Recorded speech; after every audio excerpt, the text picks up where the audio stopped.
আসসালামু আলাইকুম। Welcome to geek Fahim. আজকের ভিডিওতে আমরা দেখব কিভাবে আমরা গিটহাবে একটি ইস্যু ক্রিয়েট করতে পারি এবং সেই ইস্যুতে কিভাবে আমরা গিটহাবের অন্য কোনো ইউজারকে অ্যাসাইন করতে পারি অথবা আমরা নিজেরাই নিজেদেরকে অ্যাসাইন করতে পারি, সেই জিনিসগুলো আমরা আজকের ভিডিওতে দেখব। তো চলুন শুরু করে দেওয়া যায়। তো এখানে এলএমএস ব্যাকএন্ড নামে আমার একটি ওপেন সোর্স রিপোজিটরি আছে, যেখানে আমি এখন একটি ইস্যু ক্রিয়েট করব। তো ইস্যু ক্রিয়েট করার জন্য প্রথমে আমরা এখান থেকে ইস্যুসে চলে যাব। আপনারা দেখতে পাচ্ছেন এখানে আমার অলরেডি 5টা ইস্যু ক্রিয়েট করা আছে, তাও আমি একটি নতুন করে একটি ইস্যু ক্রিয়েট করব।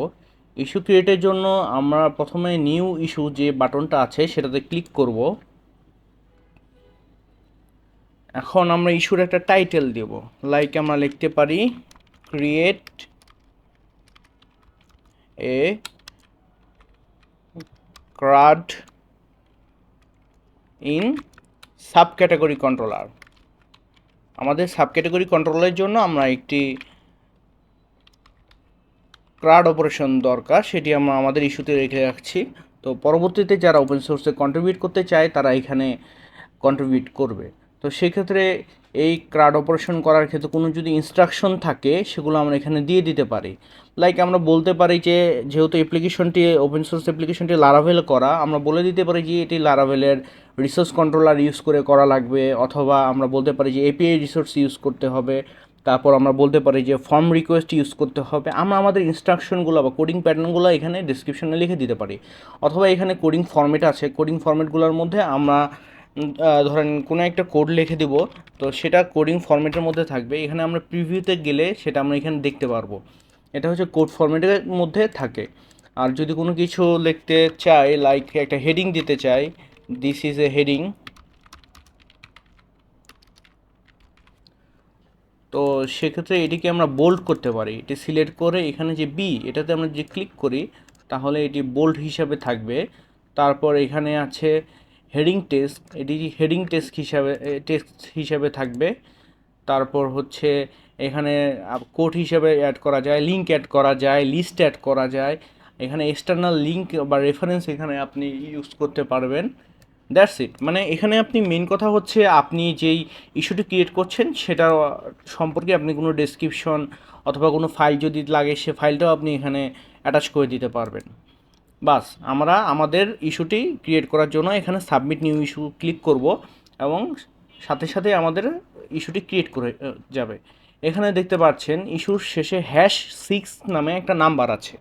তো ইস্যুটি ক্রিয়েট করার পর প্রত্যেকটা ইস্যুর এরকম করে একটা নাম্বার পড়ে, আর এই নাম্বারটা হচ্ছে কত নাম্বার ইস্যু এটি ক্রিয়েট হয়েছে। এই যে #6 মানে এটা 6 নাম্বার ইস্যু ক্রিয়েট করা হয়েছে। তো সাপোজ আমি এই ইস্যুতে আমার কোনো টিম মেম্বার বা গিটহাবের অন্য কোনো ইউজারকে অ্যাসাইন করতে চাই, অথবা আমি যদি এই রিপোজিটরি যে ওপেন সোর্স থাকে, যেহেতু আমার এটি ওপেন সোর্স অ্যাপ্লিকেশনের ক্ষেত্রে আমরা এই ইস্যুতে নিজেদেরকে সেলফ অ্যাসাইন করতে পারি। সেটার জন্য এখানে অ্যাসাইনিস আছে। অ্যাসাইনিস থেকে এখানে যে আপনারা বাটনটি দেখতে পাচ্ছেন কক্স আইকন বলে, তো এটিতে ক্লিক করার পর তারপর আমি এখানে দেখতে পাচ্ছি যে আমার সাজেশনে আমাকে দেখাচ্ছে। তো আপনারা যখন এখানে ক্লিক করবেন আপনাদেরকে সেলফ সাজেশন দেখাবে, অথবা আপনার গিটহাবের যে ইউজার নেম আছে সেই ইউজার নেমটা এখানে টাইপ করবেন।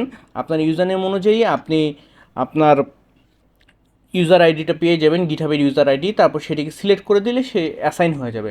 তো suppose create a sub category controller, এটিকে আমি নিজেকে অ্যাসাইন করতে চাই, তো এই নামটিতে এটি হচ্ছে আমার গিটহাবের ইউজার নেম, এখানে আমি ক্লিক করব। বাস, দ্যাটস ইট। আমার গিটহাবের এই ইস্যুতে আমি নিজেকে নিজে অ্যাসাইন করে দিয়েছি। এখন যদি আমার কাছে মনে হয় যে আমি এই ইস্যুটি সলভ করতে পারছি না, সেক্ষেত্রে হবে কি, আমি এটাকে সিলেক্ট করে আবার এটাতে ক্লিক করে দেবো, তাহলে অথবা ক্লিয়ার অ্যাসাইনিস দিয়ে দেবো, তাহলে এই অ্যাসাইনিগুলো ক্লিয়ার হয়ে যাবে। সেক্ষেত্রে হবে কি, নতুন অন্য কেউ যদি চায় এই ইস্যুতে কাজ করতে পারবে। ইস্যুর মধ্যে অ্যাসাইন করার সবচেয়ে প্লাস পয়েন্ট হচ্ছে একই ইস্যুতে মাল্টিপল পার্সন কাজ করতে পারে।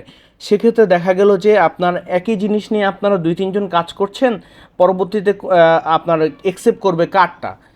ধরেন এদের মধ্যে তো সবারটাই আপনার ভালো হলো, সেক্ষেত্রে একজনেরটা অ্যাকসেপ্ট করলো আর বাকি 3-4 জনেরটা মনে করেন ওদের কাজ টাইম নষ্ট হলো। সেক্ষেত্রে অ্যাসাইনিস করা থাকলে এই প্রবলেমটা হয় না। আজকের ভিডিও এ পর্যন্তই। পরবর্তী ভিডিওতে আমরা দেখাবো কিভাবে একটি গিটহাবের ওপেন সোর্স প্রজেক্টের মধ্যে আপনারা কন্ট্রিবিউট করতে পারবেন। আল্লাহ হাফেজ।